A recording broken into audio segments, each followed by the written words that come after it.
Power power एजे से शुरू होला एजे से खत्म हुई। पावर दूसर के कहां से लेती? जमगावला से हुई। डीजे विशाल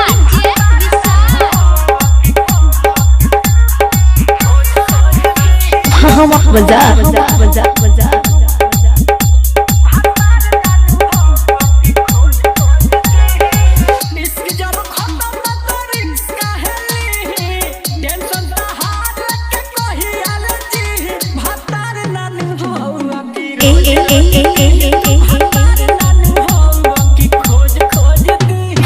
बजा बजा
बजा बजा बजा बजा बजा।